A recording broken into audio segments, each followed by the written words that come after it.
सरहद के उस पार में खुशामदीद, स्वागत। दोस्तों, आज के प्रोग्राम में पाकिस्तान के सियासी और मुआशी हालात पर बात करेंगे।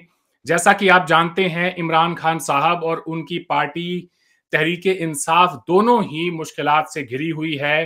एक-एक करके पाकिस्तान तहरीक-ए-इंसाफ के लीडरान पार्टी को छोड़ के जा रहे हैं।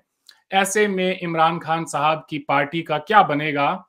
इसी हवाले से गुफ्तगू करने के लिए हमें ज्वाइन किया है पाकिस्तान तहरीक-ए-इंसाफ के स्पोक्स पर्सन अब्दुल समद याकूब साहब ने। प्रोग्राम में आपका खैर मकदम है अब्दुल समद साहब। शुक्रिया अरविंद, आपने इनवाइट किया, बहुत बहुत शुक्रिया।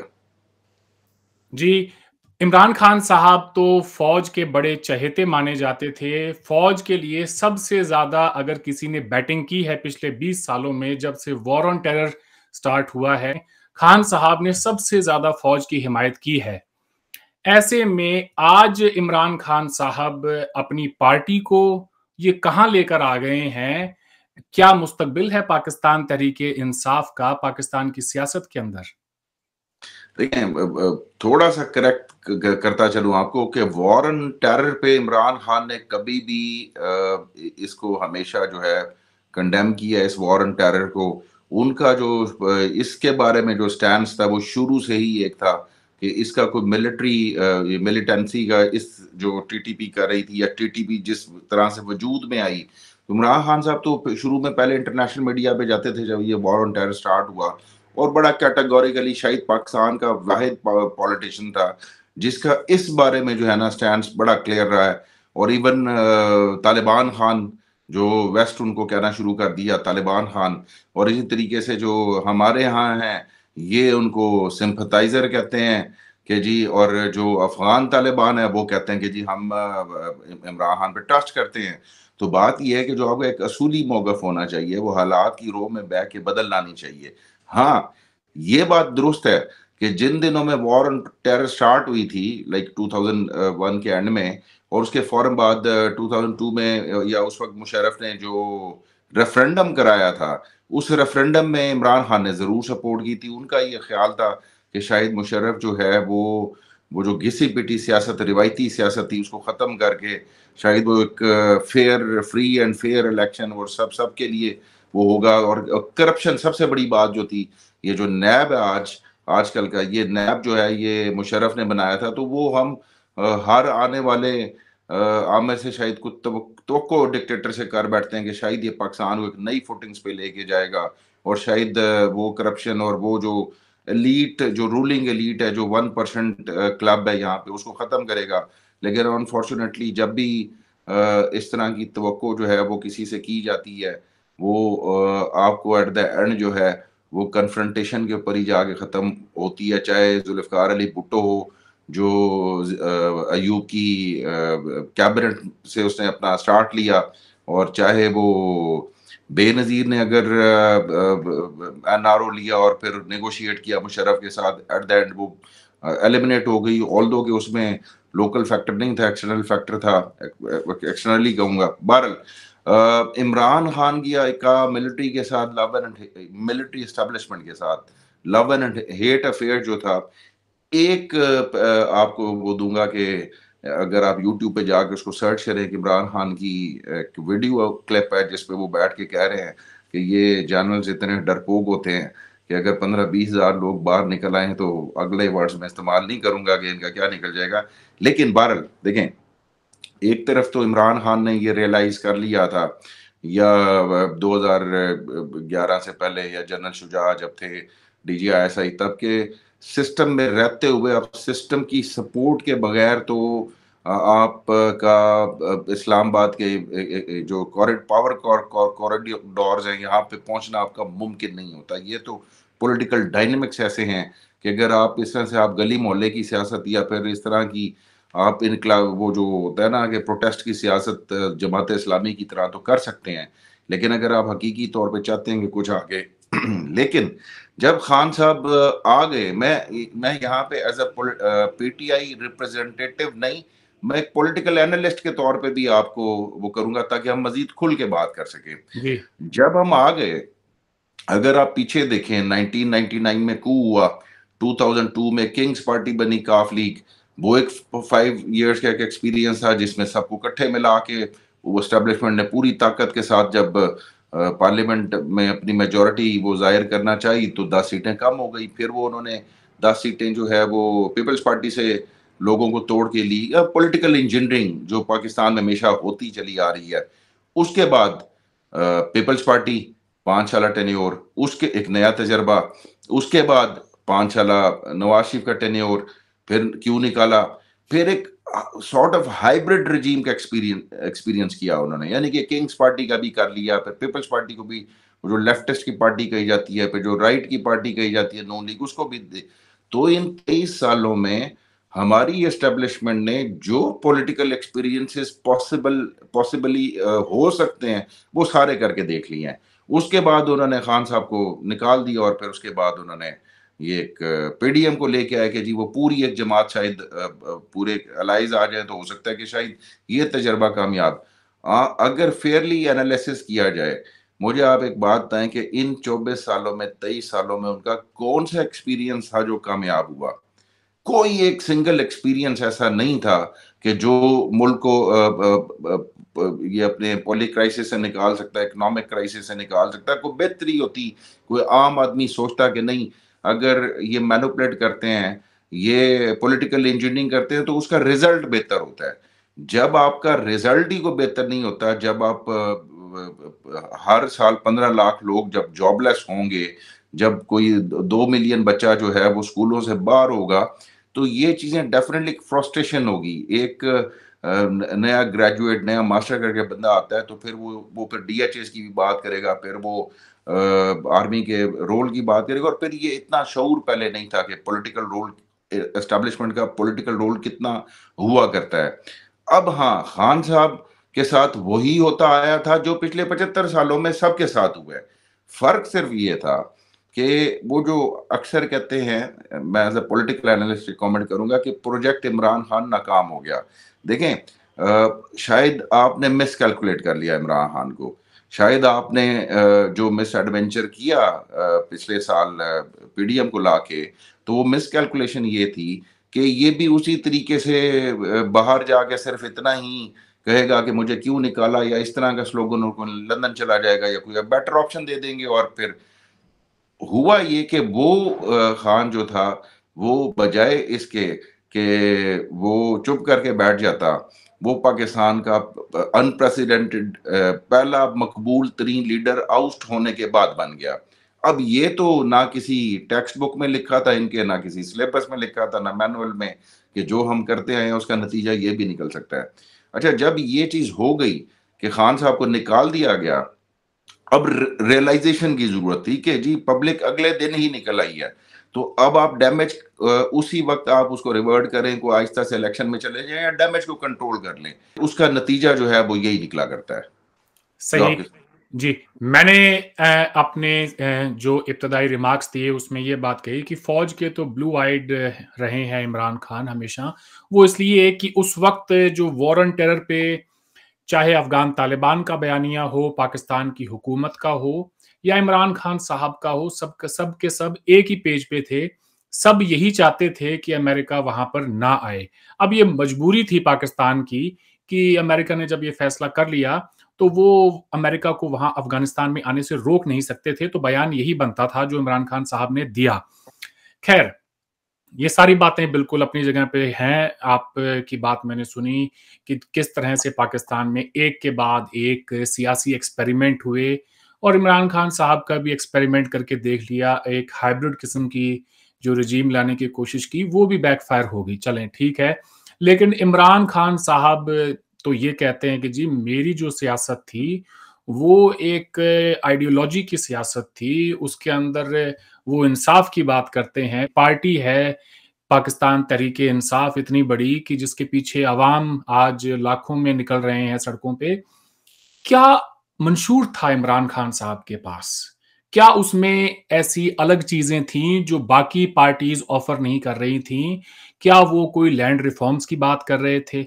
असल असल तो पाकिस्तान तहरीके इंसाफ को मैं कोई मानूं कि कोई वाकई में इंसाफ करने वाली पार्टी है, अगर इनके पास कोई लैंड रिफॉर्म को लेके ही कोई, अगर इनके पास इन्होंने अपने मंशूर में कोई बात लिखी होती, आधे से देखिए, ज्यादा कौम तो जो है वो तो मुजारे जाने पे मजबूर है साहब। ये टर्म हिंदुस्तान में पिछले 70 साल में बंद हो गया, लोग अब नहीं जाते। लोग जितने भी मुजारे जाते थे शुमाली हिंदुस्तान की मैं अगर बात करूं, तो उन सबको उन जमीनों की हक मलकियत मिली है।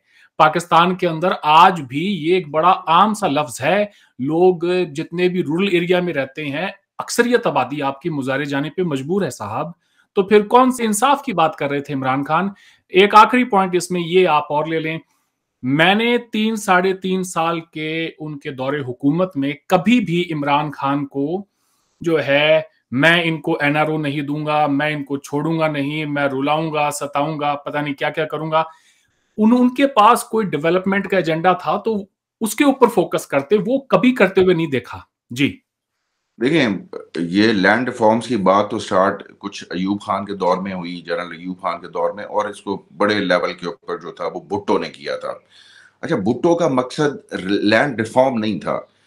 उसने जो इससे ऑब्जेक्टिव अचीव किया वो ये था कि लैंड रिफॉर्म्स उसने केपीके के अंदर तो की, कुछ हद तक विक्टिमाइज करने के लिए तो उसने लैंड रिफॉर्म्स की, लेकिन उसको सिंध के अंदर या पंजाब के अंदर जो उसके अलाए थे वो उन्होंने उस वो जिस तरह होता है ना कि आपने लॉ में लूप होल जो रखे होते हैं उससे आपने फायदा कैसे उठाना है। मकसद कभी भी रिफॉर्म नहीं था। देखें, भुट्टो का मकसद क्या था?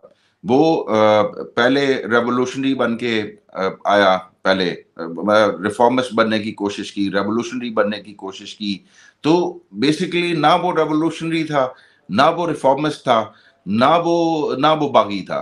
ठीक है कि को रिबेलियस होता तो वो मेरा इस सवाल, माफ करें मैं आपको रोक रहा मैं हूं। इसी पे आ रहा हूँ, मैं इसी पे आ रहा हूँ। अच्छा, नहीं, उससे पहले थोड़ी सी एक इसमें स्मॉल इंटरजेक्शन मेरी है।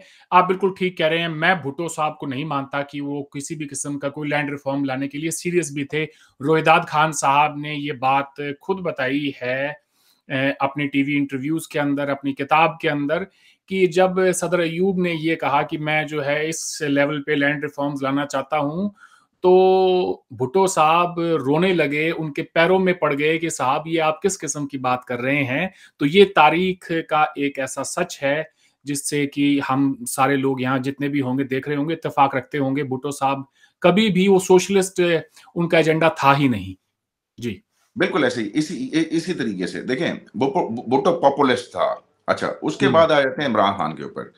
जब इमरान खान साहब प्राइम मिनिस्टर बने तो एक स्टेटस को तो मेंटेन रहा ना। मैंने जिस तरह जिक्र किया कि आपको एक नया एक्सपीरियंस ये हुआ कि वो एक हाइब्रिड रजीम के तौर पे सामने, यानी कि जो ब्यूरोक्रेसी थी या जो हमारी मिलिट्री एस्टेब्लिशमेंट थी या जुडिशरी थी, वो जिसको हम कहते थे ना हम सब एक पेज के ऊपर है, वो एक पेज पे होने का मतलब ये था उस वक्त, जो बज़ाहिर प्रैक्टिकली जो हमने ये फील किया कि हम जब और ये पहला हमारा मेरा पर्सनली पार का पहला एक्सपीरियंस था कि गो डायरेक्टली, मैं कोई पब्लिक ऑफिस होल्ड नहीं करता था, लेकिन मैं उस पार कॉरिडोर्स का मैं जो हम देखते थे, एक्सपीरियंस ये करते थे, मुझे रियलाइज हुआ कि ब्यूरोक्रेसी जो है वो तो बहुत ज्यादा पावरफुल है यहाँ पे। यानी ये एक ऐसी रूलिंग एलीट है जिसको हम ना हम हर बात के ऊपर, अच्छा ये भी एक हमारी एक ट्रेडिशन बन गई है कि हम मिलिट्री को मलाइन कर देंगे, जनरल का नाम ले लेंगे, लेकिन कभी हमने ब्यूरोक्रेसी के ऊपर बात ही नहीं की।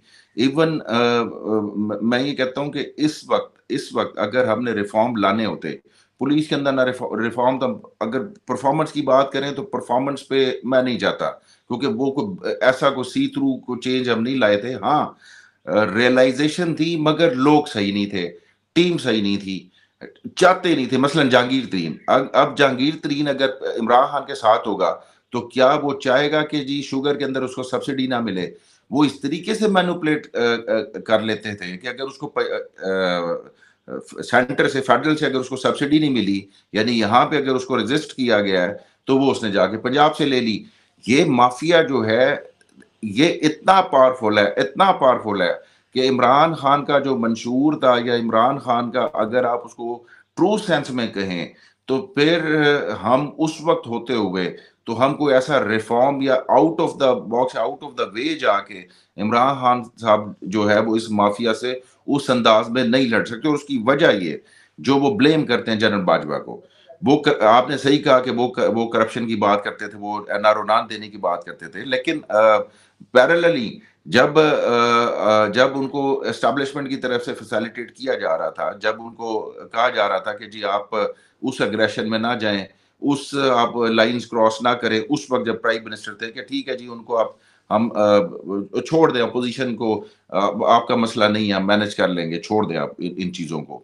तो ये अच्छा, और मोस्टली प्राइम मिनिस्टर्स को बाद में जाके रियलाइज होता है कि जी जो वो कर रहे होते हैं उस वक्त, वो कल को अगर वो कोई लॉज भी बना रहे थे, तो कुछ ऐसे लॉज थे जो जिसके ऊपर हाई कोर्ट ने जिनको वो किया था, जिनको तो वो कल को आपने भी फेस करने हैं, इवन कल को।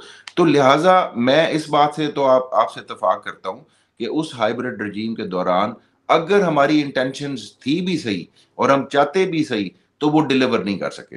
वो डिलीवर नहीं कर सके। हाँ, गरीब की बात की, जो हेल्थ कार्ड्स की बात है, जो सब्सिडाइज करने की बात है, मगर इकोनॉमी को बहुत ज़्यादा रिफॉर्म नहीं कर सके, तो वो वहाँ तक तो उसमें उसको सही। तो डिनाई जी। करने वाली कोई समझ नहीं आती। जी, मसला इम्प्लीमेंटेशन का नहीं है, मैं समझता हूँ उससे पहले पाकिस्तान तहरीक-ए-इंसाफ को अपने मंशूर में ये चीज़ लिखनी चाहिए थी कि हम अगर इक़्तिदार में आते हैं तो एक मैसिव लेवल पे लैंड रिफ़ॉर्म्स भी करेंगे। खान साहब ने पुलिस रिफ़ॉर्म की और नैब रिफ़ॉर्म, पता नहीं क्या-क्या बातें की। सबसे बड़ा रिफ़ॉर्म जिसको पाकिस्तान की ज़रूरत है, और मैं यहाँ पे इस वक़्त समझता हूँ कि नुमाइंदगी करता हूँ पाकिस्तान के उन करोड़ों गरीब लोगों की, जिनको उनकी ज़मीनों पर हक़ मलकियत मिलनी चाहिए, जो पिछले 75 साल से मुज़ारे जा रहे हैं। शायद ही आपने किसी को सुना होगा, या आपने ये सवाल ही पहली दफ़ा सुना होगा अपनी ज़िंदगी में, कोई बात भी करता है इसके ऊपर। आपके 1991 के शरीयत कोर्ट का तो ये जजमेंट है कि आपके जितने भी जागीरदार हैं, फ्यूडल्स हैं, उन्होंने तो बाकायदा अपने हक़ में जजमेंट लिया है जी शरी कोर्ट से कि इस्लाम के मुताबिक जागीरदारी जो है वो बिल्कुल जायज़ है। तो मैं तो हैरान हूँ कि उसके बाद फिर कोई कैसे मुल्क के अंदर को बड़ी तब्दीली आ सकती है कि जब तक आप लोगों को जो जो उनका हक बनता है बुनियादी, वो ही नहीं देंगे, जो सबसे बड़ा हक है कि पूरी कौम मुज़ाहरा जाने पे मजबूर है जी आज। बड़े अफ़सोस की बात है। इम्प्लीमेंटेशन पे तो बात हम बाद में करते कि क्या इम्प्लीमेंट वो कर सके हैं, क्या नहीं कर सके। खान साहब का ये कहना था कि अगर मुझे कोई पीछे से बैठ के चलाएगा, कोई डिक्टेशन देगा, तो मैं इससे बेहतर है रिज़ाइन कर दूँगा। तो उनको रिज़ाइन कर देना चाहिए था, उन्होंने नहीं किया। आपको नहीं लगता कि अगर वो एक ऐसे वक़्त में रिज़ाइन कर देते तो उनकी पॉपुलैरिटी में बहुत ज़्यादा इज़ाफ़ा होता? देखिए, अगर उस वक़्त रिज़ाइन कर देते, तो फिर शायद कुछ देखिए, अगेन फिर वो एक बात आ जाती है कि एक तरफ पहले तो कोविड आ गया, आप उससे लड़ते रहे, कोविड के हालात जी। वो एक अलग चीज़ थे। फिर उसके बाद रिज़ाइन कर देते तो कौन आता? सबसे बड़ी तो जो पब्लिक थी वो यही कहते हैं कि डर गया, भाग गया, नहीं सँभाल सका, जिस तरह होता है। जिस तरह हमारे यहाँ चला आता है कि ज़ाहिर-सी बात है लेकिन कुछ किसी का पपेट बन के हुकूमत में बैठे रहना, उससे तो बेहतर है रिज़ाइन कर देना। अच्छा, यहाँ पे एक और बात, एक मैं फिर आपको यहाँ पे एक हुँ, रेफ़रेंस कोट करूँगा। हामिद मीर ने कॉलम लिखा इंडिया पाकिस्तान रिलेशंस के हवाले से, मिलिट्री और सिविल, हमारी लीडरशिप और मिलिट्री का क्या एक पेज पे थे? क्या शाह महमूद कुरैशी साहब रेज़िस्ट कर रहे थे? ये यहाँ पे आके लगता है कि हाँ, कुछ बातों के ऊपर स्ट्रिक्टली जो है वो स्टैंस जो था बड़ा क्लियर था, और उनकी स्टैंडिंग जो थी बड़ी क्लियर थी कि जी ये करना है, ये नहीं करना। इस तरह से कहना कि बिल्कुल पपेट वाली बात, तो बिल्कुल पपेट वाली बात से तो मैं इत्तेफ़ाक नहीं करता। अगर बिल्कुल पपेट वाली बात होती, तो अगले 10 साल तक इमरान खान सूट करता था उनको। जब प्राइम मिनिस्टर किसी बात से, या जब ये सिविल मिलिट्री रिलेशंस पे कोई दरार आती है, तो तभी आपको एलिमिनेट आपको होना पड़ता है। अदरवाइज़ आप इस तरह से नहीं है कि सब अच्छा चल रहा हो और आपको फिर बाद में एक-दूसरे की शक्ल पसंद ना हो। बहुत सारी बातें थी, बुज़दार का इश्यू था, बहुत सारी बातें थी। हो सकता है कि अगर उस वक़्त रिजिडिटी, ये इतनी थोड़ी-सी फ्लेक्सिबिलिटी शो कर दी जाती, तो बहुत सारे इश्यूज़ जो थे वो शायद नौबत इस हद तक ना पहुँचती कि सिविल मिलिट्री रिलेशनशिप में दरार आती। जी। मैं 1-2 पॉइंटेड सवाल आपसे पूछना चाहता हूँ, उसके बाद हम जो है फ्यूचर की बात करते हैं। पास्ट पे तो बहुत ज़्यादा बातें हो चुकी हैं, आई गेस बार-बार दोहराने की उनको ज़रूरत नहीं है। एक अफ़गानिस्तान के हवाले से, जब तालिबान की आमद हुई काबुल में, तो खान साहब ने कौम को एड्रेस करते हुए कहा कि मैं अफ़गान कौम को मुबारकबाद देता हूँ कि उन्होंने गुलामी की ज़ंजीरों को तोड़ा है। तो ये कैसी गुलामी की ज़ंजीरें थीं? ये कैसी गुलाम उस वक़्त अफ़गान कौम थी, जिनको अमेरिकन्स ने जो है 20 साल से गुलाम बना रखा था। आपके अपने मुल्क से तो उस गुलामी के अंदर जो है लॉजिस्टिकल सपोर्ट दिया जा रहा था, आपके पोर्ट्स को इस्तेमाल किया जा रहा था, आपके ट्रकों को इस्तेमाल किया जा रहा था। वही हाकिम जो थे अमेरिकन्स जिनकी आप बात कर रहे हैं, उनको तो पूरे का पूरा उनका जो रसद है, सामान है, आप ही के यहीं से जाता था। तो और पाकिस्तान का ही वज़ीर-ए-आज़म है जो कह रहा है कि जिन्होंने गुलामी की ज़ंजीरें तोड़ी हैं। कॉन्ट्रडिक्शन नहीं है बहुत बड़ा? अच्छा, इसमें कॉन्ट्रडिक्शन मैंने आपसे कहा जिस तरह से इमरान खान का स्टैंड बड़ा क्लियर रहा है। ये बात आपको याद होगा कि जब 9/11 हुआ था तो जनरल महमूद जो हमारे डीजी आईएसआई थे उनकी सेंटकॉम में वहाँ पे उनकी सॉरी सेंटकॉम में नहीं सीआईए के साथ उनकी मीटिंग थी। ये जो बात हुई थी ना कि हम आपको पत्थर के ज़माने में ले जाएँगे अगर इस तरह से ना किया गया। तो ये डीजी साहब ने पैगाम मुशर्रफ साहब को दिया कि अमेरिका और फिर जब वो 6 पॉइंट्स कि जब कोंडोलीज़ा अपनी बुक में लिखा है कि अगर जब जब फ़ोन आया तो मुशर्रफ से कहा गया कि ये 6 पॉइंट्स हैं, तो उनका ये ख़्याल था कि अगर ये 4 भी मान लें तो बड़ी बात है, लेकिन मुशर्रफ साहब जो है वो तो बिल्कुल ही ज़मीन पे लेट गए। तो बिल्कुल दुरुस्त बात है कि उस वक़्त जो थी उस वक़्त हमने अगर वो ना किया होता तो इनको अपना डर है, इन्होंने फिर आप इस तरह से सोवियत को उठा के देख लेंगे। सोवियत के ज़माने में सीआईए जब कोलैबोरेट कर रहा था आईएसआई के साथ, तो किस तरह से फंडिंग आ रही थी, किस तरह से उसको और इसमें जनरल हमीद गुल ने लिखा है कि मुझे जो है वो मुझसे हिसाब माँग लिया गया, तो मैंने स्ट्रिक्टली इनकार कर दिया कि मैं कोई यहाँ पे अकाउंटेंट तो नहीं हूँ कि मैं आने वाले जो फंड्स हैं उसका मैं आपको हिसाब भी दूँ कि मैं किधर-किधर पैसे लगा रहा हूँ। तो जो हमारे ये डायनामिक्स है ना अफ़गान के हवाले से, ये एंटायरली डिफरेंट है। फिर इसी आप मुशर्रफ के ऊपर अलायंस थे अमेरिका के इस वॉर ऑन इसी टेरर में, तो फिर आप कैसे कह सकते हैं कि अफ़गान कौम को ये गुलामी की ज़ंजीरें तोड़ने पर मैं उनको मुबारकबाद देता हूँ। आप अच्छा, शामिल थे अमेरिकन्स के साथ। बिल्कुल शामिल थे। फिर इसी इसी मुशर्रफ के ऊपर डबल गेम का इल्ज़ाम लगाया गया, इसी को एलिमिनेट किया गया, इसी अच्छा इससे भी आगे चल देखिए, मेरा सवाल उस इमरान खान साहब पे पॉइंटेड सवाल है, बड़ा सीधा-सा सवाल है। क्या उन्हें इस बात का ख़्याल नहीं रखना चाहिए था कि मेरे मुल्क की जो पॉलिसी है, वो ये है कि हम इस वॉर ऑन टेरर में एक पार्टनर की हैसियत रखते हैं। हमने अगर पूरा लॉजिस्टिकल सपोर्ट दिया है अमेरिकन्स को, उसके बाद आज हम ये कैसे कह सकते हैं कि जी, ये 20 साल से गुलाम थे और आज आज़ाद हुए हैं? देखें, क्या किसी मुल्क को इन्वेड किया जाए, भले वो अफ़गानिस्तान हो, वो लीबिया हो, वो सीरिया हो या कोई भी मुल्क हो उसको कोई इन्वेड करे, तो इन्वेडर को आप क्या कहेंगे कि जब वो छोड़ के या वियतनाम को, भले आप वियतनाम में अमेरिका के अलाए हों, भले आप अफ़गानिस्तान में आप नेटो के अलाए हों, लेकिन अगेन जो उसकी सॉवरेनिटी है, जो अफ़गानिस्तान अब एक एज़ अ जब वो गुलाम था, डेफिनिटली एक था, वो तो उन्होंने वॉर ऑन टेरर के नाम पे उसको इन्वेड किया।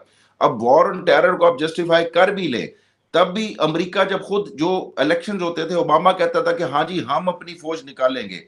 हम तो गए थे एक स्पेसिफिक पॉइंट के ऊपर, हम वहां पे रूल करने के लिए तो नहीं गए। तो इसका मतलब तो यही हुआ कि और फिर तालिबान को बाद में तो तालिबान को टेररिस्ट नहीं कहा जाता। ये तो अगर मैं आपको रेजोल्यूशंस बताऊं तो उन्होंने तालिबान के कुछ लीडर्स को तो टेररिस्ट यूनाइटेड नेशन की सिक्योरिटी काउंसिल ने वो दिया था 1267 के तहत, लेकिन बाद में जाके इसको जो अलकायदा और तालिबान के हवाले से 1988 और 1989 रेजोल्यूशन नंबर थी उसमें सेपरेट कर दिया कि जी अलकायदा तो टेररिस्ट ऑर्गेनाइजेशन है, बट तालिबान टेररिस्ट ऑर्गेनाइजेशन नहीं है।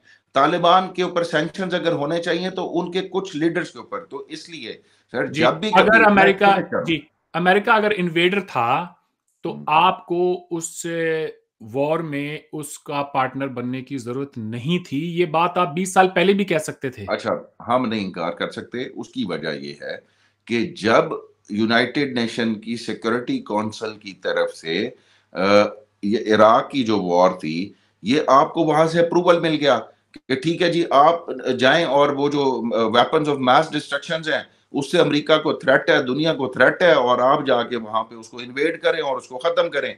तो ये आपका जो यूनाइटेड नेशन है ना, आप इसको ब्लेम करें कि यही आपको मैंडेट देता है कि आप जाएं, और अगर आप नहीं जाएंगे साथ तो फिर आप भी उन्हीं की तरह, वो फिर फ्रंट लाइन अलाए थे, तो वो पहले हमें इन्वेड करते और फिर अफगानिस्तान में जाते। आपकी तो मजबूरियां, जी जी बिल्कुल, आपकी एक मजबूरी थी। जनरल मुशर्रफ के पास कोई ऑप्शन नहीं था। उन्हें जोर जबरदस्ती से ही सही, आपने ये चूज किया कि हम पार्टनर बनेंगे अमेरिकन के। उसके बाद 20 साल बाद आप उनको पूरी उस जंग के अंदर लॉजिस्टिकल सपोर्ट देने के बाद जब वो विड्रॉ कर रहे हैं, तो जाते जाते आप उन्हें ये नहीं कह सकते कि जी ये इन्वेडर्स थे। अगर ये इन्वेडर्स थे तो इन्वेड करने में आपकी रियासत का भी हाथ था। इसके बारे में there are no two ways about it, ये कॉन्ट्रडिक्शन होगा एक। ये एज अ स्टेट लेवल के ऊपर नहीं कहा जाता, ऑल्दो कि प्राइम मिनिस्टर की ओपिनियन थी। प्राइम मिनिस्टर जरा थोड़े से दबंग पॉपुलिस्ट अल्फाज में कह देते हैं, पॉपुलिस्ट बनने की कोशिश दबंग कर रहे अल्फाज में कह देते हैं, लेकिन इसको कोई भी शख्स, चाहे वो प्रोफेसर नॉम चॉम्स्की हो, भले कोई हो, या इन्हीं में से जो इन्वेड करने वाले थे, जब ये रिटायर हो जाते हैं तो फिर ये उस वक्त जो है वो लिखते हैं, या उसामा बिन लादेन के ऊपर बात हो कि जी किस तरह से असैसिनेट किया गया, तो ये बातें स्कॉलरली डिबेट में तो हो सकती हैं, बट एक प्राइम मिनिस्टर, अच्छा उस वक्त भी अगर उन्होंने कहा, उन्होंने अमेरिका को नहीं कहा, अमेरिका के बारे में नहीं कहा था।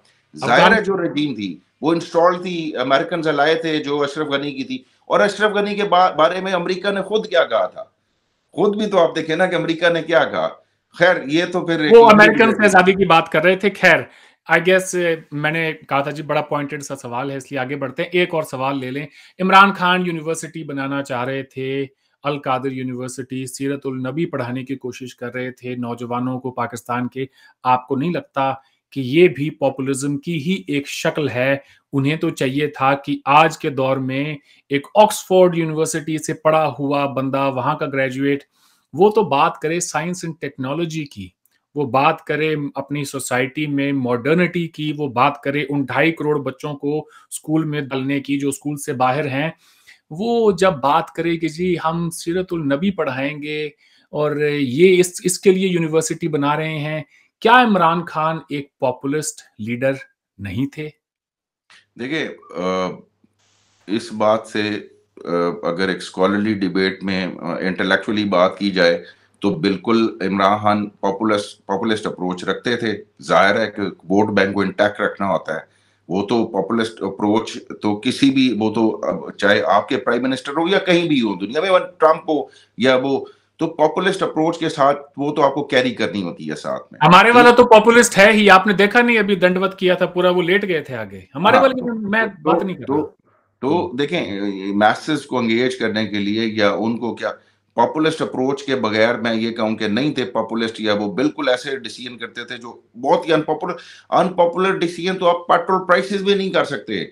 जब आप पेट्रोल प्राइस को बढ़ाते हैं, और उनको मेरे ख्याल में इससे ज्यादा रेलिवेंट क्वेश्चन और क्या हो कि जब उन्होंने ये जो आपकी पूरी पीडीएम है इकोनॉमी के ऊपर, जब भी बात होती है वो उस 10 रुपए की सबसे डिस्काउंट की बात करते हैं, जो खान साहब ने प्राइसेस डिक्रीज की जो जाते हुए 10 रुपए की 3 महीने के लिए, तो वो कहते हैं कि जी ये पॉपुलिस्ट अप्रोच थी। पॉपुलिस्ट अप्रोच तो 1998 में जो नवाज शरीफ का बॉम्ब टेस्ट था, न्यूक्लियर बॉम्ब टेस्ट, वो भी पॉपुलिस्ट अप्रोच थी। वो कहते हैं कि जी मैं धमाका ना करता तो कौम मेरा धमाका कर देती। तो ये किसी एक इस तरह के मेन स्ट्रीम लीडर को पॉपुलिस्ट अप्रोच के साथ तो वो सर्वाइव ही नहीं कर सकता, कहीं भी सर्वाइव नहीं कर सकता। ये मोनार्की में तो हो सकता है कि सऊदीया में आप कह लें कि जी एमबीएस पॉपुलिस्ट अप्रोच नहीं रखता होगा, क्योंकि उसके मुंह से निकली हुई जो बात है वो इंप्लीमेंट होगी एंड दैट्स ऑल, उसने कोई वोट तो लेना नहीं। तो ये तो अपनी जगह पे। जहां तक रही बात अल कादिर यूनिवर्सिटी की, अगर आप ऑनेस्टली पूछें, जहाँ पे जिस मुल्क में 20,000 मदरसे हों, और जिस मुल्क में 20,000 मदरसों में ठीक है चैरिटी एक अपनी जगह के ऊपर, लेकिन प्रोडक्टिविटी क्या है, वो कौन सा वो जब वहां से लोग निकल रहे हैं तो वो क्या कर रहे हैं, क्या कोई उनमें ऐसा सिलेबस है कि जो वो जब मेन स्ट्रीम में आएंगे, जब वो प्रैक्टिकल लाइफ में आएंगे तो कुछ वो बन पाएंगे, कोई स्किल्ड लेबर, कोई इस तरह की कोशिश। तो एक तरफ इमरान खान अगर इस तरफ जा रहे थे तो हाँ ये कहा जा सकता है कि दूसरी तरफ ई कॉमर्स को, आईटी सेक्टर को वो भी बड़े इनिशिएटिव लिए। लेकिन अगर वो समझते थे कि जी एक अल कादिर यूनिवर्सिटी होनी चाहिए स्पिरिचुअलिटी की और फला, ऑल्दो कि मैं कोई स्पिरिचुअल बंदा नहीं हूं ना, मैं स्पिरिचुअलिटी में हूं, या मैं मेरे कोई पीर हों या मुरीद हों, मैं तो इन चीज़ों पे बिलीव ही नहीं करता। मेरा तो बिलीफ नहीं है कि मैं श्राइन्स पे जाऊँ या मैं इन चीज़ों पे जाऊँ। तो पर्सनली मेरा मेरा ख़्याल है कि शायद अगर इसकी जगह कोई साइंस की और आपकी कोई टेक्नोलॉजी की बात कोई यूनिवर्सिटी की जाती, तो शायद बेहतर था। मेरे ज़ाती ख़्याल में वो ज़्यादा बेहतर था। जी, इसमें कोई शक नहीं है। खान साहब ने तो यहाँ तक पॉपुलिज़्म के अंदर वो आगे चले गए थे कि आप किसी भी शोबे में पढ़ाई कर रहे हो यूनिवर्सिटी में, इस्लामियात का सब्जेक्ट तो आपके लिए कंपल्सरी था, कुरान मजीद के ऊपर आपने इम्तिहान देना ही देना था। ये भी एक ये सवाल पॉपुलिस्ट अप्रोच नहीं है, ये पॉपुलिस्ट अप्रोच नहीं है। अगर आप सियासत के इसमें देखें जी, आप कोई बंदा साइंस का स्टूडेंट है, उसको आप ये कहें कि आपने इस्लामियात भी पढ़नी है, यूनिवर्सिटी लेवल तक कंपल्सरी है, क्यों? किस लिए? इन देखिए अगर आप अपने रिलीजन के बारे में अगर आपकी स्टेट सेकुलर स्टेट नहीं है और हुँ, आप हुँ। अपने रिलीजन के बारे में कुछ अच्छी जो बातें हैं और वो समझते हैं कि ये कंपल्सरी होना चाहिए, तो मेरा ख़्याल है कि इसमें फिर कोई हर्ज वाली बात नहीं है। क्या ये रियासत का काम अच्छा मुसलमान बनाना है?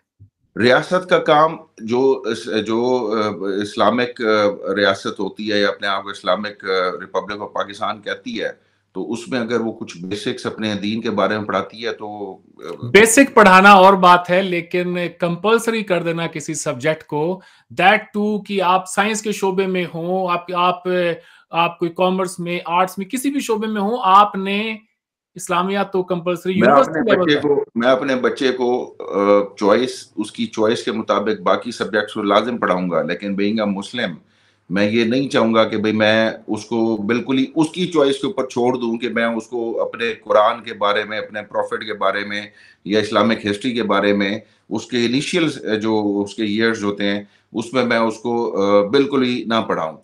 यानी कि हम जब स्पिरिचुअलिटी तो अब्दुल समद साहब इंसान का एक ज़ाती मसला है। खुदा और बंदे के बीच का रिश्ता तो आप उसे मुतय्यन करने दें। ये रियासत का काम नहीं है, रियासत का काम है 2 वक़्त की रोटी देना, इंश्योर करना कि खाने के टेबल पे खाना हो। अब वो खाना क्या होगा वो लोगों ने तय करना है। ठीक देखिए वैसे आप ही आपने मैंने आपसे तालीम कहा देनी है, आपने जॉब्स देनी है। अच्छा मुसलमान बनाना जो है वो बंदे के ऊपर छोड़ इसमें दें आप। देखें अगेन इसमें हम शायद एक दूसरे का पॉइंट नहीं समझ रहे। जहाँ पे सेकुलर स्टेट्स हुआ करती हैं, जैसे कि आपकी स्टेट एक मैं उसको सो कॉल्ड सेकुलर स्टेट कहूँगा जो जिसका आइन जो है वो एक सेकुलर उसके ऊपर बना है। उसमें और वो स्टेट जो बुनियाद ही जिसकी इस्लाम के ऊपर हो कि भई हमने इस्लाम को प्रैक्टिस करने के लिए और उसको तो ये फ़र्क हो जाता है। अगर हमने सेकुलर स्टेट बनाई होती, तो हम कहते हैं कि जी ये ज़रूरी नहीं है, ऑप्शनल है, कोई पढ़ना चाहता है पढ़े, कोई नहीं पढ़ना चाहता तो ना पढ़े। हमारे आपको यहाँ तो जी, हुँ। आपको अंदाज़ा है कि पाकिस्तान की इन तमाम कोशिशों के बावजूद सबसे ज़्यादा पॉर्न पाकिस्तान में ही देखा जाता है। तो ये इन 2 कंपेयर चीज़ों में कर लें फ़र्क किसी है। सेक्युलर स्टेट से, किसी कौम को जब नहीं, आप घुटन का देखिए शिकार कर 2 चीज़ों देंगे, को तो उनके अंदर फिर ऐसी चीज़ें भी आ जाती हैं। ख़ैर देखिए ये इन 2 मौजू चीज़ों नहीं है, को मेरे ख़्याल से आगे बढ़ना चाहिए। प्राइवेट प्रैक्टिसेस को और इन चीज़ों को जो है वो मेरा ख़्याल है कि उसका कंपैरिज़न बनता नहीं है।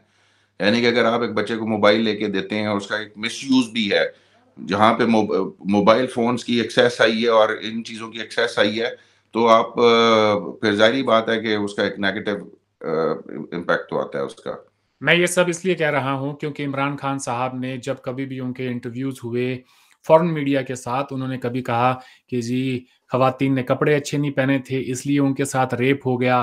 कभी किसी भी मौलवी को, सरकारी मौलवी को टीवी चैनलों पे बिठा के ये कहा कि ये जो कोरोना की आई है बीमारी, ये ख़वातीन के कपड़ों से और मुल्क में जो फ़हाशी है उसकी वज़ह से अच्छा है ये ये। इमरान खान ने नहीं कहा, ये नहीं कहा इमरान खान ने, फ़ाहशी के इमरान बारे नहीं, से नहीं कहा।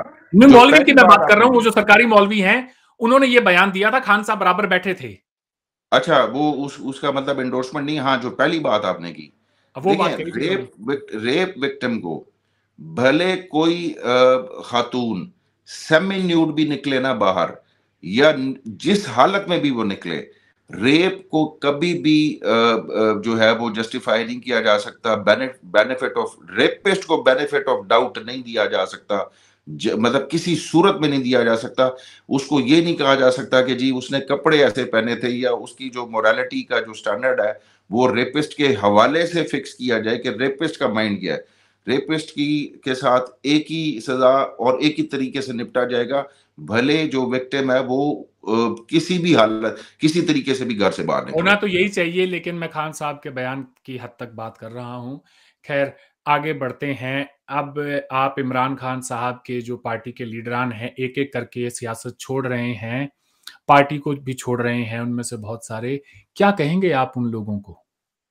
देखें, हमारे यहाँ पार्टीज़ जॉइन और ख़ास तौर पे इलेक्शन से पहले रीशफलिंग एक बड़े लेवल के ऊपर होती है। एक बड़े लेवल के ऊपर होती है और हमेशा 2018 में भी हुई। 2011 की पार्टी जब 2011 में हम लोग एक बड़े जलसे के बाद हमारे यहाँ आ रहा था, तो ये एलीट क्लब तो था नहीं कि हम कोई एक ऐसा एलीट क्लब होता, कोई क्राइटेरिया होता, आने वालों को लिया जा रहा था। एक सोच जो थी उस वक़्त प्रिवेल करी, वो जो उस वक़्त डोमिनेंट नहीं हो सकी, वो ये थी, वाले पंछी है, ये उड़ के जल्दी से चले जाएँगे। लेकिन उस वक़्त जो था वो नहीं शायद लिया जा रहा था कि पार्टी को ज़रूरत थी। एक फ़र्क है 2018 में और इसमें। देखिए, इंसान को आप या किसी चीज़ को आप ड्राइव करते हैं, वो जो फैक्टर होता है वो फ़ियर होता है या फिर ग्रीड होती है। 2018 में लोगों को ग्रीड की वजह से लोग आए कि हम आएँगे, हम इलेक्ट होंगे और क्योंकि ईज़िली इलेक्ट हो जाएँगे, पार्टी का वोट बैंक है और फिर शायद हम इक़्तिदार को भी एन्जॉय करें, और क्लियर सी बात थी कि इमरान खान ने आना ही आना है, ये बात तय हो चुकी थी। इस बार जो फैक्टर है वो ग्रीड नहीं है। इस बार जो फेयर इम्पोज़ किया जा रहा है उनके ऊपर कि जी अगर आप नहीं छोड़ेंगे, तो देखिए मैं इसको मिसाल इस तरह से देता हूँ, आजकल हम इसको कहते हैं जबरन तलाक, फ़ोर्स्ड डाइवोर्स। अच्छा, जब आप किसी से शादी करते हैं, तो शादी पे आप उससे वादे भी करते हैं कि मैं चाँद तोड़ के लाऊँगा, मैं फलान करूँगा, मैं ये करूँगा। वो कहते हैं ना कि शादी से किए गए वादों पे ज़्यादा बिलीव नहीं करना चाहिए। तो जो लोग आ रहे थे उनको लगता था कि ठीक है जी, लेकिन आप जबरन किसी को गन पॉइंट के ऊपर पार्टी अगर छुड़वाएंगे, तो इस तरह की जो मैनिपुलेशन है इस लेवल के ऊपर फेयर इम्पोज करके, वो दुरुस्त नहीं है। और उसमें एक चीज आपने ये भी कहना होता है कि मेरे ऊपर प्रेशर कोई नहीं है, मैं बिल्कुल अपनी आजाद उसे वो कर रहा हूँ। जो कोई इस वक़्त पार्टी छोड़ रहा है, एक तो वो 9 मई के जो इंसिडेंट्स हैं, उनकी वहाँ पे जो है मज़म्मत कर रहा है। दूसरा वो ये कह रहे हैं कि जी हम या तो सियासत से अलहैदगी इख्तियार कर रहे हैं या पार्टी छोड़ रहे हैं। यही खान साहब लोग हैं जो खान साहब के साथ मिलके हकीकी आज़ादी का नारा बुलंद करते थे। जब खान साहब कहते थे कि ये हकीकी आज़ादी एक जिहाद है, तो उस जिहाद पर इन्होंने लब्बैक कहा। और अब जब इनके ऊपर थोड़ा-सा प्रेशर क्या पड़ा, इन्होंने तो मुस्लिम लीग की जो प्री पार्टीशन के एरा की जो सियासत थी, उसकी यादें ताज़ा कर दी है कि एक दिन भी जेल नहीं काटी जाती ऐसे लोगों से, और कहाँ तो जिहाद की बातें हो रही थी और कहाँ ये ताश के पत्तों की तरह बिखर गए हैं। देखिए, वो जिहाद जो है वो हर किसी से नहीं होता। जिहाद जो होता है वो स्ट्रगल जो होती है वो एक और स्ट्रगल होती है। अगर तो वो मज़म्मत करते हैं तो मज़म्मत से तो कोई इनकार नहीं करता कि 9th मई में जो भी हुआ, वायलेंस को तो कभी भी एंडोर्स नहीं किया जा सकता। चाहे वो पब्लिक प्रॉपर्टी पे हो, प्राइवेट प्रॉपर्टी पे हो, वो तो हो नहीं सकता। और मैं उन लोगों को समझाने के लिए एक एग्ज़ाम्पल देता हूँ कि मेरे घर से कोई 100 फीट के ऊपर अमेरिकन एम्बेसी है। मैं अमेरिकन एम्बेसी के सामने जाके अगर एहतजाज करता हूँ तो मेरा राइट है, ठीक है, फंडामेंटल राइट है कि मैंने प्ले कार्ड उठाया, मैंने एहतजाज कर लिया, अमेरिकन पॉलिसी को क्रिटिसाइज कर दिया। यही चीज अगर मैं अमेरिकन एम्बेसी के ऊपर जाके फिजिकली अटैक कर दूं, तो पूरी दुनिया में खबर बनेगी, मैं टेररिस्ट हूँगा। तो ये जो समझना है ना, ये फ़र्क कि एहतजाज करना, प्रोटेस्ट करना और चीज़ होती है, किसी चीज़ के ऊपर अटैक करना या वैंडलाइज़ करना वो और चीज़ होती है। जब आप एक लिमिट क्रॉस करेंगे, आप अपना फंडामेंटल राइट एग्ज़ीक्यूट करें, प्रैक्टिस करें और बात है। बट आपको तब ये कोई हक नहीं पहुँचता कि आप जाके किसी भी किसी के घर या किसी चीज़ के ऊपर आप वायलेंस पे चले जाएँ, एग्रेशन में चले जाएँ और अटैक ऐसा कर दें। कौन-सा आप इन्कलाब है जहाँ पर लोग अपनी हद से तजावुज़ नहीं करते और जो खूनी इन्कलाब में तब्दील नहीं होता? इन्कलाब की एक ये शक्ल भी होती है, ये स्टेज भी होती है कि एक वक़्त के बाद में प्रेशर इतना ज़्यादा बढ़ जाता है लोगों के अंदर कि वो फिर कंट्रोल नहीं कर पाते। तो अगर इमरान खान की पार्टी ने कर दिया तो कौन-सी आफ़त आ गई? देखें, इनकलाब इस तरह नहीं आया करता। इन हमारा कैसे आता है इन्कलाब? कुछ हुँ। चीज़ों के लग़वी माने में जाने से बहुत सारी जो बातें होती हैं, वो अब आप जिहाद के उसमें जाएँगे तो आपके नज़दीक या व्यूअर के नज़दीक जो जिहाद होगा उसका मतलब होगा कि जाके जनाब बस बस बम फोड़ दें आप, नहीं, ये नहीं जो ऐसी कोई सबसे बात target, नहीं है। ठीक मैं है। समझता हूँ। इसी तरीके से जब इनकलाब की बात की जाती है और पॉलिटिक्स में, आपको पता है पॉलिटिक्स में अगर मैं बहुत बड़ी-बड़ी नज़्में पढ़ूँगा, बहुत बड़े-बड़े मैं फैज़ अहमद फैज़ बन जाऊँगा कि वो लोगों को गरमाने के लिए कि जी हम इनकलाब लाएँगे, हम फलाँ करेंगे, हम गरीब का फ़र्क मिटा देंगे, सारा कुछ कर देंगे। ये बातें, ये इनकलाब डज़न्ट मीन कि जी आप कोई फ्रेंच रेवोल्यूशन ला रहे हैं या आपने कोई इस तरह का वो करना है। इनकलाब का मतलब ये है कि इनकलाबी तब्दीलियाँ कह लें आप उसको, किसी उसके साथ आप कह लें। तो ये जो हुआ, ये 9th में वाला इंसिडेंट जो हुआ, ये एहतजाज होना चाहिए था। वो कहते हैं, मुझसे पूछते हैं कि जी क्या इमरान खान अरेस्ट होंगे? आप प्रोटेस्ट करेंगे? बिल्कुल करेंगे। प्रोटेस्ट करना तो आपका फंडामेंटल राइट है, आप 100 बार करें, मैं करूँगा। लेकिन जो हुआ वो गलत हुआ। सही। इसमें तो कोई शक नहीं है कि जो हुआ वो बहुत गलत हुआ, वैसे नहीं होना चाहिए था। एस्टेब्लिशमेंट भी शुहदा के आड़ में पीटीआई को बैन करने पर ही आ गई। ऐसा तो नहीं है कि पाकिस्तान में इससे पहले कभी बिल्डिंग्स को आग नहीं लगाई गई, लॉ एंड ऑर्डर को अपने हाथों में लोगों ने लिया नहीं। तहरीक लब्बैक पाकिस्तान तो एक जीती-जागती मिसाल है। इससे पहले बहुत सारी ऐसी मज़हबी पार्टीज़ हैं जिन्होंने इससे कहीं ज़्यादा आगे बढ़कर जो है वायलेंस में हिस्सा लिया है। आपको नहीं लगता कि पीटीआई ने एक मौका दे दिया है, बहाना दे दिया है अच्छा कि पार्टी को तोड़ दिया जाए? अच्छा देखें, इस वक़्त जो आपने बात बिल्कुल दुरुस्त की कि होता तो सब कुछ आया है, कुछ भी हुँ। नया नहीं हुआ। शुहदा की स्टैच्यू से या जो उनके मुजस्समे से उससे हट के, यानी कि इस लेवल को, लेकिन वैंडलिज़्म भी हुआ है, मंदिर भी गिराए गए हैं, मस्जिदें भी गिराई गई हैं इस मुल्क में। अब लोगों के, सियासी लोगों के घरों को भी मसमार किया, सब कुछ होता चला आ रहा था। नैरेटिव अगेन कि खान साहब को जब निकाला है तो वो तो लियाकत अली असैसिनेट हुआ, मोहम्मद अली बोगरा निकला, चौधरी मोहम्मद अली निकला, आई चंडीगढ़ निकला, इवन सारे निकले। तो किसी ने नहीं, नवाज शरीफ निकला, तो किसी ने इस तरीके से शोर नहीं मचाया, किसी ने इस तरीके से बाहर आके रिएक्ट या रिटेलिएट उस तरीके से नहीं किया। तो जब खान साहब ने कर दिया और सारे नैरेटिव्स की जो वॉर थी या बैटल थी वो खान साहब जीतते जा रहे थे, तो एक पॉइंट तो उनको भी चाहिए था कि जब उनके हाथ में आगे आके शुहदा के साथ हुआ है या बाकियों के साथ हुआ है, जब उनको एक चीज मिल गई है तो वो अपनी वो उस पे, अगर वो इस वक्त विनिंग पोजीशन में हैं, जो कि मैं मतलब ये मैं एक नैरेटिव नैरेटिव की जी, जी, गेम की सही है। बात कर रहा हूँ। हुँ। तो नैरेटिव वॉर्स में जाहिर है 9th मई के बाद तो कोई शख्स भी ऐसा नहीं होगा जो ये ना कहे कि जी गलत नहीं हुआ, या दिल से इसको गलत ना समझे कि आप कर्नल शेर खान के, कैप्टन कर्नल शेर खान का आप मुजस्समा गिराएं और दिलों को तकलीफ भी ना पहुंचे। तो ये एक ऐसी चीज थी कि जिस पे जो सेंटी जो था ना, वो तो पूरा पाकिस्तान हुआ है, और शायद वो उसको फिर बेहतर तरीके से इस्तेमाल कर रहे हैं उसको। हुँ, हुँ। या जी, वो बेहतर तरीके से इस्तेमाल करके पीटीआई को अब तोड़ रहे हैं। अब इमरान खान को माइनस करने के बाद पीटीआई की सियासत आप किस तरफ जाते हुए देख रहे हैं? क्या लोगों के अंदर इमरान खान के बगैर पीटीआई का तसव्वुर किया जा सकता है? देखिए, मान लेते हैं कि पीटीआई भी खत्म हो जाती है, मान लेते हैं कि इमरान खान को भी एलिमिनेट कर दिया जाता है। 71 भी हो गया था। 71 के बाद बहुत सारे हकाइक आपने छुपा लिए थे। उस वक़्त बहुत सारी जो चीज़ें थी, वो ना सोशल मीडिया था, ना रिकॉर्ड्स हो सकती थी। उस वक़्त की जो जनरेशन, उसके बाद की जो जनरेशन थी 71 के बाद, वो शायद एक अंधेरे में रही, जो आपको पढ़ाया गया कि हमने तो जंग, और हम मैंने तो यही पढ़ा था कि 71 की जंग हमने जीती थी। मैंने तो यही पढ़ा था, लेकिन इस सवाल का जवाब कभी नहीं मिला कि जंग जब जीती जाती है तो इलाका कब्जा किया जाता है। ये कौन-सी जंग थी कि जीती और इलाका गँवा दिया, ठीक है? इस जनरेशन को, जिसने अगले 30-40 साल रेलेवेंट रहना है इस पाकिस्तान की आने वाली पॉलिटिक्स में, मिसाल के जो ये यूथ है, यंगस्टर्स है, बहुत सारे ऐसे लोग हैं जिन्होंने अपने होते हुए सिर्फ इमरान खान की पॉलिटिक्स को हमेशा सराहा है। तो ये जो इतने बड़े लेवल के ऊपर लोग उम्मीद लगा के बैठे हैं, आज आप खत्म कर दें सबको, तो ये सोच कैसे खत्म करेंगे? उनको कल क्या जाके कहेंगे कि जी जो पिछले वाक़यात और डार्क जो वाक़यात थे, उनमें से एक और का इज़ाफ़ा हो गया, उनको छुपा गए मगर इनको नहीं छुपा सकेंगे आप। और ये एक बहुत बड़ा डिज़ास्टर होगा कि आप इमरान खान को, क्योंकि जब आप ये समझते हैं कि ताकत के ज़ोर के ऊपर आप मुझे मार तो ज़रूर सकते हैं, लेकिन इतने बड़े लेवल के ऊपर जो सोच डेवलप हो चुकी हुई है, उसको काउंटर कैसे किया जाएगा? तो ये आप हुँ। अपने लिए कब्र खोद रहे हैं। कि अगर आप यहाँ पे अगर आप पाकिस्तान में होते और लोगों के घरों में जाके इस वक़्त मिसाल के तौर पे आपने इमरान खान का, मैं परसों रात एक प्रोग्राम रिकॉर्ड कर रहा था, एक बड़े चैनल के ऊपर, तो एंकर ने मुझे पहले बता दिया कि जी मेरे ऊपर तो बैन है कि मैं आज इमरान खान का नाम नहीं ले सकता। आपने लेना हो आप ले सकते हैं।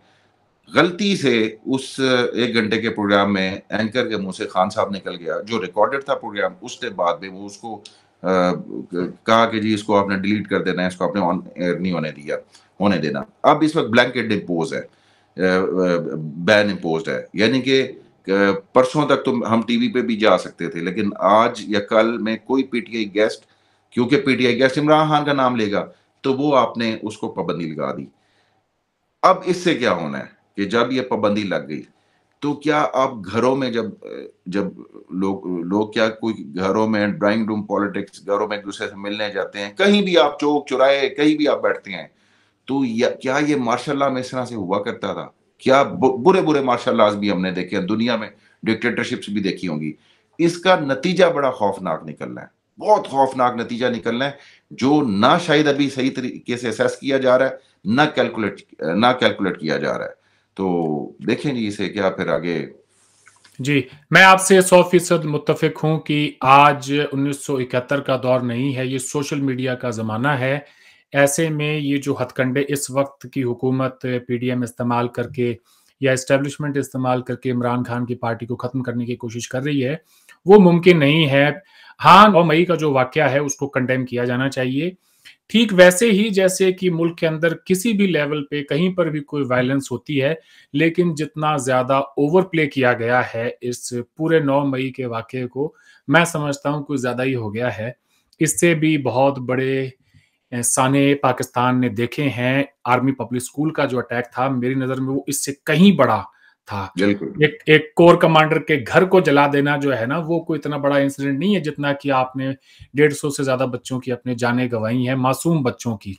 मैं ये भी कहता चलूँ कि बेनज़ीर भुट्टो साहिबा का जो कत्ल था, वो एक बहुत बड़ा इंसिडेंट था। उस दिन तो कोई यौम तकरीम ये जो है, आज शोहदा मना रहे हैं, तो सियासतदानों के लिए भी कुछ बना लेते भाई, जिनको फांसी पे लटकाया गया है या जिनको असैसिनेट किया गया है। आज आपने वक़्त दिया, अब्दुल समद याकूब साहब, आपसे बात करके बहुत अच्छा लगा। आपसे फिर बात शुक्रिया, होगी। खुदा हाफ़िज़। शुक्रिया, शुक्रिया। अल्लाह हाफ़िज़।